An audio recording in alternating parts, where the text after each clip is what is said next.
De retour dans Success Stories, le magazine de l'N24 qui valorise et analyse les startups scale-up qui cartonnent en Belgique. Mais il y a aussi une partie où, quand on parle de Success Stories, on parle aussi des clés du succès.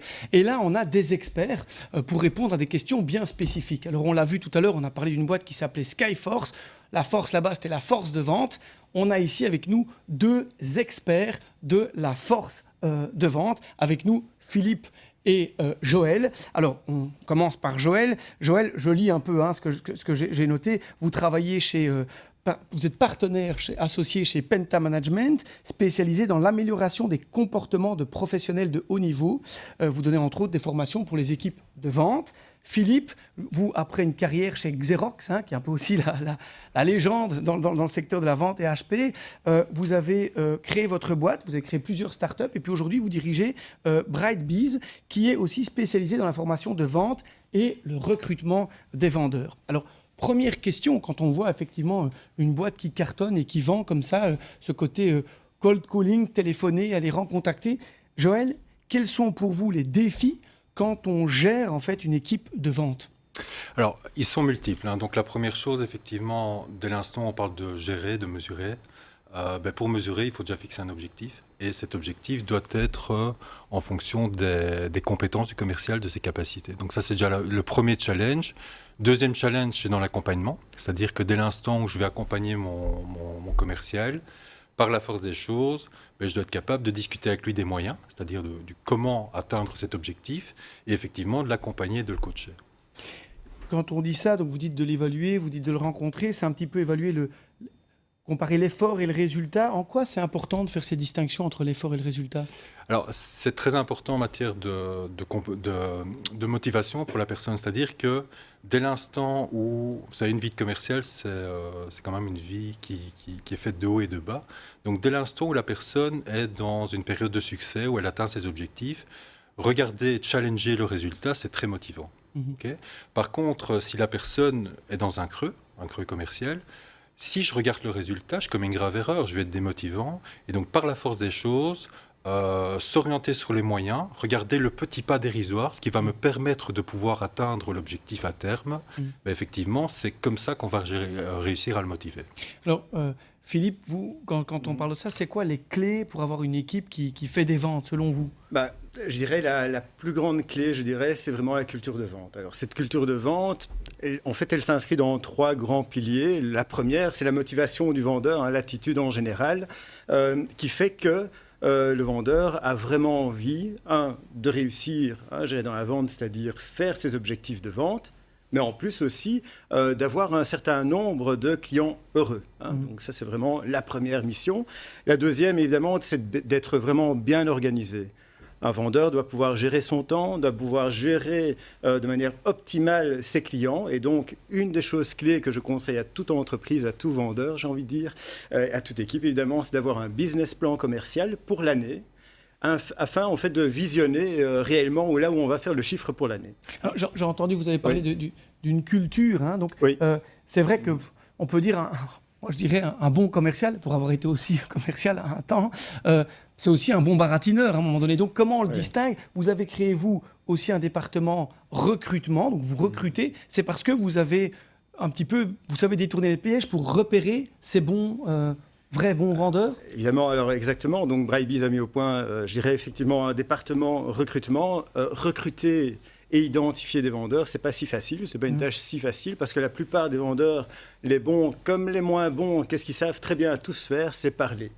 Et donc, quelque part, ça masque un peu les défauts, et savoir parler ne veut pas toujours dire être bon vendeur. Et donc, c'est vrai que beaucoup de sociétés font appel aujourd'hui à Brightbees justement parce que nous sommes capables de vraiment détecter les bons vendeurs et surtout les moins bons vendeurs. Et d'ailleurs, aussi en plus, ça c'est quelque chose qu'on fait, c'est donner une formation de vente à chaque vendeur qu'on recrute. Et ainsi, ça augmente, j'ai envie de dire, les potentiels résultats, je dirais, de chaque personne recrutée. Alors, j'ai envie de dire, quand on est dans une vente, on va dire assez parler. Je reprends encore un point, c'est de dire, Joël, une des premières étapes, évidemment, dans la vente, qui n'est pas toujours évidente, c'est la prospection. C'est-à-dire qu'à partir du moment où on a une équipe, il faut que cette personne puisse prospecter. Comment vous aiguillez vos clients dans ce domaine? Comment vous les éduquez à bien prospecter, entre guillemets, dans vos formations par rapport au comportement? Alors, c'est une excellente question. Donc, la première chose qu'on va faire pour aiguiller le commercial, donc, c'est de pouvoir l'aider à affiner une stratégie. Quand on parle de stratégie, c'est comment approcher mon marché, qui va être ma cible. Et donc, on va l'aider quelque part à faire son crible et à pouvoir trouver les sources, trouver les niveaux de contact, donc des personnes qui vont être intéressantes, entre guillemets. Le deuxième aspect, alors évidemment, bien souvent, le rendez-vous est quelque chose d'important. Donc, on va aider la personne à prospecter par téléphone avec un principe, c'est de ne pas faire alors, on parlait de baratin tout à l'heure avec Philippe, de ne pas faire sa vente par téléphone, mais d'avoir bien en tête que l'objectif d'un appel téléphonique, c'est de prendre le rendez-vous.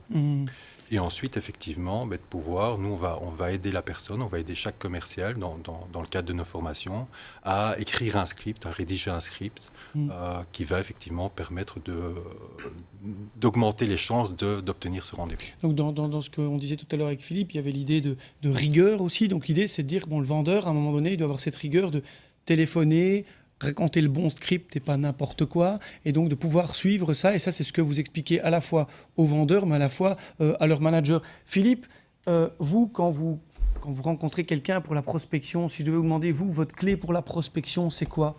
Alors, nous, on a une formule magique, j'ai envie de dire, chez Brightbees, c'est Q fois Q est égal à R. C'est-à-dire? Alors, effectivement, donc c'est la qualité fois la quantité qui donne le résultat. Alors, la qualité, c'est quoi? C'est les prospects, la fameuse liste.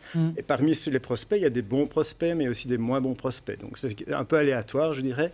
Il y a aussi l'aspect qualité, évidemment, des interactions qu'on fait avec, je dirais, les prospects et les clients. Et là, évidemment, les techniques de vente peuvent aider, évidemment, à améliorer ce point-là. Mais de l'autre côté, il y a l'aspect quantité. Donc, c'est-à-dire quantité de l'activité du vendeur, la quantité des contacts, la quantité des affaires en cours. Donc, on qualifie. Et aussi, enfin, la quantité de deals signés. En fin de compte, donc, c'est une certaine discipline et un focus qu'il faut avoir en termes de quantité. Donc on a parlé de rigueur, là on a envie de dire aussi la vente c'est un peu mathématique. Donc c'est vrai qu'on dit, si finalement j'ai vu 20 prospects, que j'en ai transformé, converti 5, j'en vois 40, j'en aurais fait 10. Donc parfois c'est une manière de revenir avec l'effort et le résultat, dire c'est vrai que tu n'as peut-être pas des bons résultats, mais enfin si tu avais vu autant de clients par rapport à ce qu'on a mesuré.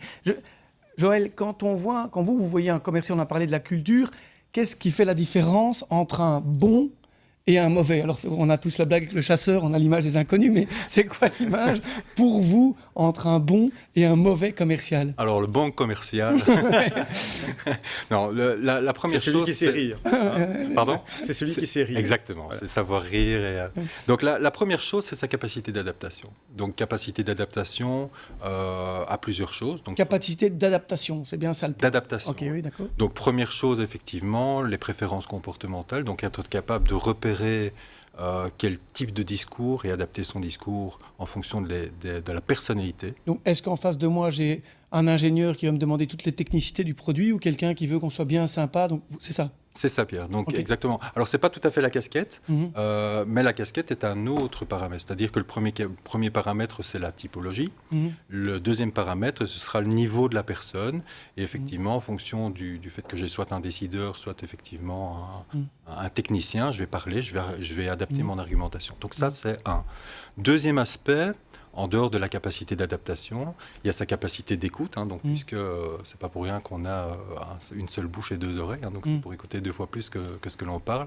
Et donc la stratégie de question, la capacité d'écoute vont pouvoir permettre à la personne d'adapter son argumentation. Donc d'avoir bien compris le besoin, j'ai bien écouté, pas j'arrive et je veux absolument pousser mon produit, et puis je viens mettre le bon argument. Mais alors c'est quoi le bon argument pour un vendeur? Il est répété, il est connu, c'est quoi le bon argument? Alors, le bon argument, par définition, on a beaucoup de commerciaux qui ont tendance à réciter, entre guillemets, la liste des caractéristiques techniques de leurs produits ou de leurs services. Et je veux dire, c'est un peu comme si vous jouez au Vogelpick, donc vous envoyez, si ça touche, c'est pas un bon argument, ça. Un bon argument, c'est cette caractéristique technique transformée en avantage pour la personne. Donc en gros, c'est de dire, vous m'avez dit tout à l'heure que, et donc je vous propose ceci parce que. Voilà. Ça, ok. c'est un argument adapté. Alors, on a vu le bon argument, on a vu qu'il fallait écouter. La question que j'ai envie de dire, c'est à un moment donné, il faut aussi avoir... On a eu un très bon rendez-vous, mais il faut signer. Alors, Philippe, pour vous, c'est quoi, entre guillemets, comment on passe à la signature? Alors, bon, on a parlé de la prospection, effectivement, tout à l'heure. C'est vrai que la conclusion arrive plus rarement. Il faut déjà se mettre dans l'esprit qu'il n'est jamais trop tôt pour signer. La première chose qu'il faut vraiment considérer, c'est vraiment faire en sorte que d'abord le client ait vraiment confiance en vous, parce que vous êtes le vendeur et il doit avoir déjà confiance en vous, en votre société et aussi dans vos solutions. Ça, c'est vraiment une première règle. Ensuite, il faut vraiment aussi s'assurer que, comme disait Joël, que le client ait reconnu la valeur de votre solution et aussi finalement les bénéfices.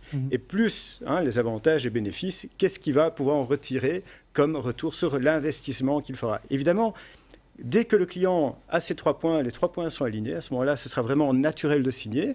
Et en fait, au lieu de pousser finalement la signature, ce sera encore plus facile puisque, en fait, le client sera attiré à prendre votre bic de la main pour signer rapidement pour tous les bénéfices qui vont en ressortir. Mais donc, ça, par exemple, concrètement, vous le faites comment? En reformulant des questions? Comment vous validez les idées? Oui, techniquement, tout à fait. Alors, ce qui est très important, c'est de revalider avec le client ses besoins, pour qu'il se rappelle tous les besoins et les problèmes qu'il a, de pouvoir les quantifier, de dire, voilà, aujourd'hui, vous perdez autant d'argent, demain, voilà, notre solution va vous permettre de gagner autant d'argent et autant de bénéfices. Alors, ça peut être de l'argent, de l'image, ça peut être plein de valeurs, des bénéfices que pour votre client, c'est vraiment important.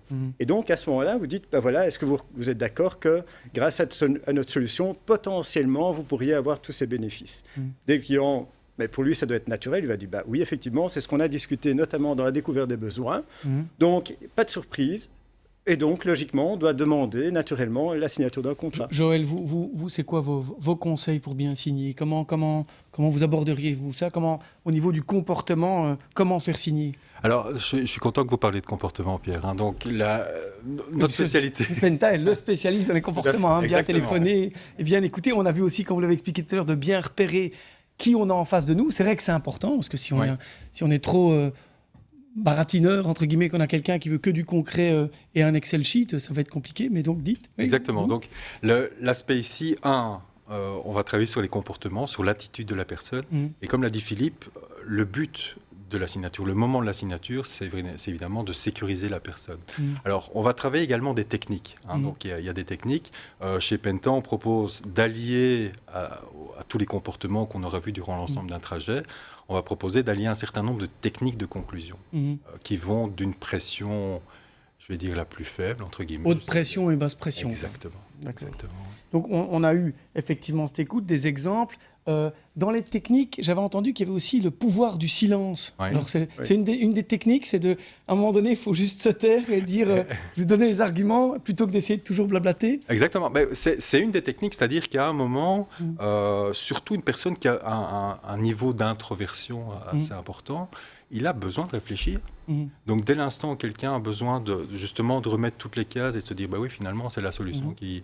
Mais ce moment de silence va marquer aussi un certain niveau de pression. Il faut laisser à un moment donné, effectivement, le client faire la réflexion et lui laisser le temps d'être d'accord avec ce que vous dites et ce que vous lui proposez. Et donc, c'est vrai que le silence, à un moment donné, on a tous besoin d'ailleurs d'un moment de silence pour avoir son moment de réflexion avec soi-même. Oui. Alors, dernier moment, on va voir celui qui peut pitcher le plus vite en 15 secondes chacun maximum. C'est, si vous deviez compléter, c'est quoi pour vous votre clé du succès, Joël? Si vous deviez donner le conseil, c'est quoi? La clé du succès. C'est d'avoir fait un tellement bon boulot que mes clients vont vendre pour moi et qu'on va me recommander.